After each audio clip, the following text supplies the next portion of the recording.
Okay, hey, how you doing there? I'm gonna do a video on basically less lethal or non-lethal practice ammunition, and specifically shotgun, 12 gauge shotgun ammunition.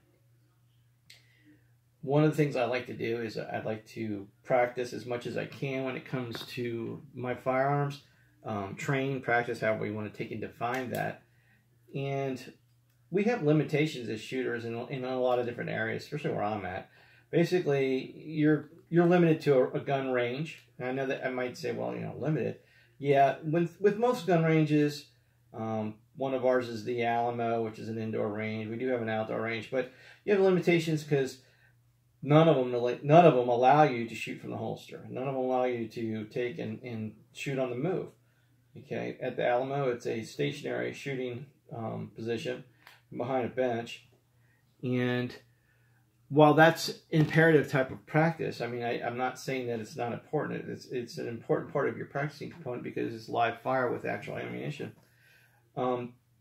There's additional components to shooting that you really should be aware of, especially if you're shooting from a defensive, a home defense standpoint. For me, I'm in the security industry. I have an accompanying G license. I'm qualified on 9mm.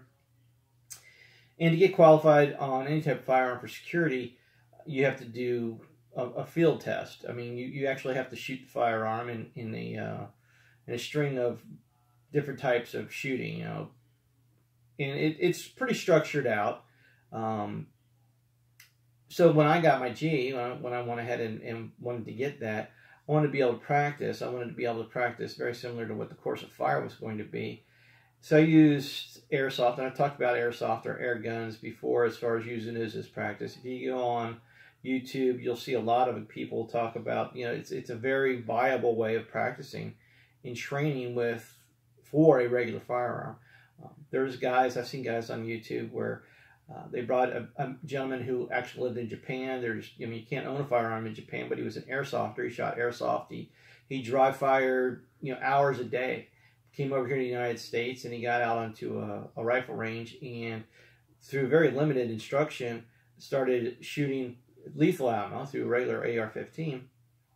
And in the process, I was watching the video, and this guy's outstanding. I mean, he has his competence as far as shooting AR-15 and shooting handguns and everything that he practiced with from an airsoft standpoint was outstanding. And this was his first interaction with live fire lethal ammo, AR-15 versus an airsoft equivalent.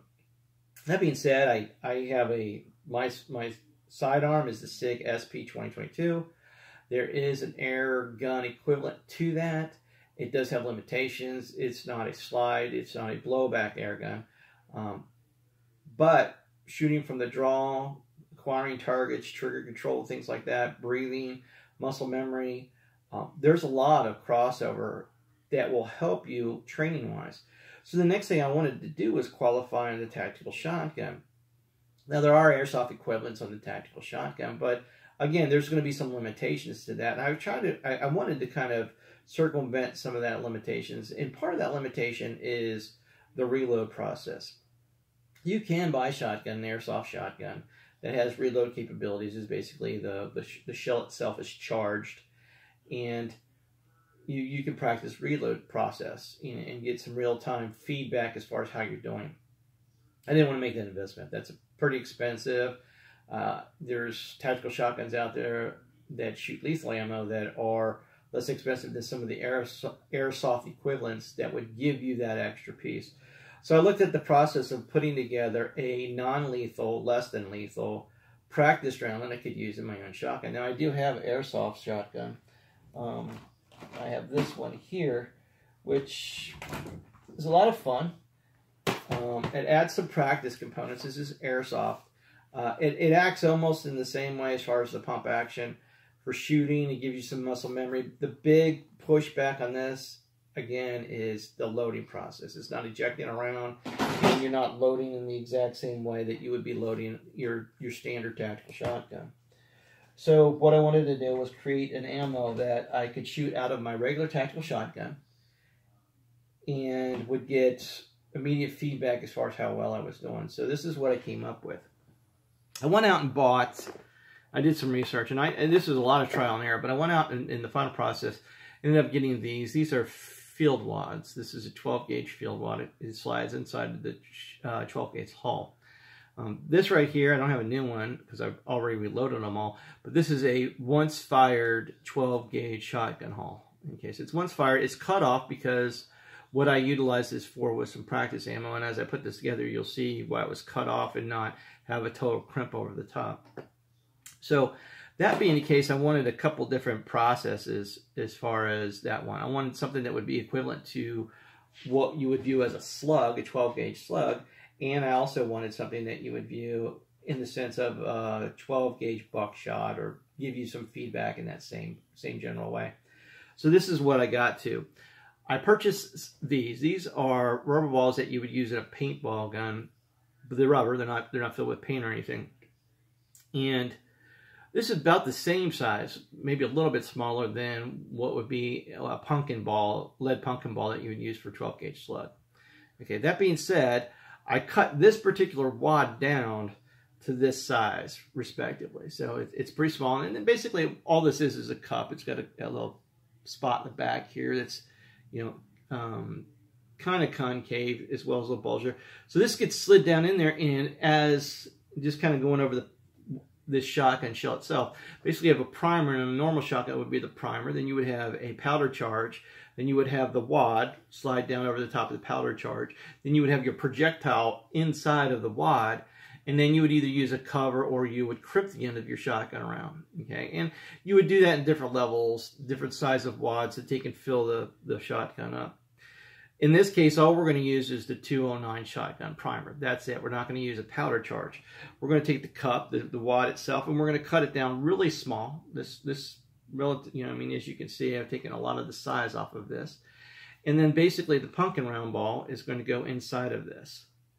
Okay, so we're going to slide that inside of there.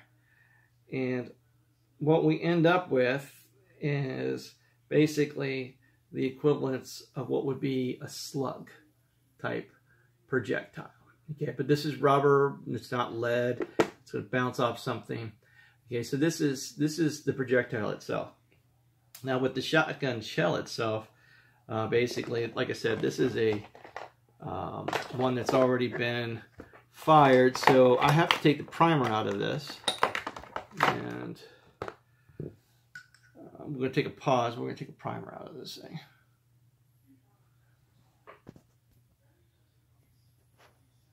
So, got the primer out of here, and all we're going to do is we're going to take a brand new 209 shotgun primer and place it back in here. Now, getting them out isn't really the easiest thing in the world, but putting them back in here, again, be careful, but we're going to go ahead and replace the primer. Now, what the primer is, in case you didn't know, it's just basically the initial starter charge that goes inside the shotgun round. So basically, the hammer of the shotgun, the firing pin, hits the primer, ignites, and then it ignites the charge that's inside it. Now, we're not using a charge. We're simply using the strength, the ballistics of the primer to take and fire this. So basically, I have a charged shotgun shell now. And then we're just going to push the wad. Now, this was a used one, so we're just going to push the wad right back into it. Okay? So the wad is back inside here. And then this particular one was already kind of rounded off the ends, but I do have a tool for rounding it off. And we're not going to put much of a crimp on there. We're just going to put a little bit of a crimp on the end of this. Reason being is it just makes it a lot easier to load this as far as that crimp goes. Okay, so I'm going to take a break real quick, and I'm going to go into the next type of round from a practice standpoint that we would use. So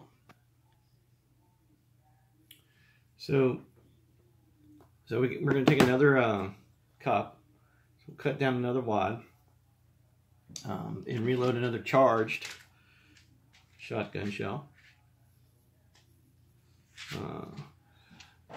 Again, this is a reload. I've done this with brand new ones, and I'll show this to you. So basically, again, we're just going to pop that primer back into the primer pocket. Okay, make sure it's flush. All right, and then we're going to put this empty inside of this. Okay, to start out with. So squeeze down. Again, this is a previously fired, so You have to open up that crimp that was on there in the beginning to get this in a little bit better. No problem. Slides right in. Okay. So now next thing we're going to do is, these are biodegradable airsoft BBs. They're 28 grams each as far as the weight goes. So we're going to pop this in here, and we're going to put 10 of these BBs inside of this.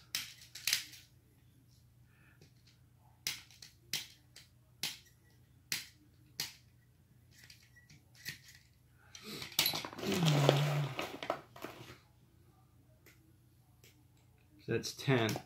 So we have 10 of the BBs inside of this shotgun shell. Now comes a little bit is that this is simply going to fall out. I mean, they're loose inside there. So what we want to do is put something on top of that that's going to hold the BBs in place. And again, sticking with kind of the biodegradable theme, all I'm going to do is take a piece of cotton. This is just regular cotton balls. All right, I'm just going to take a piece of cotton and I'm going to put it right down on top of there. Right, squeeze it into there. Okay. So now, this isn't going to move around quite as much. Now on this one, on this particular type of round, we're going to put a lot stronger crimp on it. And there's a reason for that. The reason why we're putting a lot stronger crimp on this is because what we want this to do is after you fire it, we want that little cup that has those BBs in it. And as you can see, the BBs aren't going to fall out because of that cotton. But what we want is that cup that has the BBs in it to kind of get hung up a little bit. Because what normally happens with a shotgun is as the wad comes out containing the projectile, it fans out because it's pre-cut, and then the BBs start, the pellets fly down range and they'll spread out. In this case, if what happens is that lip, well, and it might sound crazy, but that little lip will slow down that cup enough. Not too much because it's not traveling that much of a difference, but it'll slow down that cup enough so that when this comes out, the BBs will actually be flying out ahead of the wad behind it. And that's what I wanted. When I originally first started doing this, I was using a pretty long, I left a lot of length on that wad before I filled it. And what was happening is the whole wad was traveling downrange, and the BBs weren't actually coming out until maybe about 20 or 30 yards. And we got a smaller pattern, which was okay, but for what I wanted and the feedback that I wanted something a little bit closer to what a 12 gauge would be. So these are the 2 rounds that I have, okay? And we're going to go fire these, and you're going to see exactly how this works out, okay?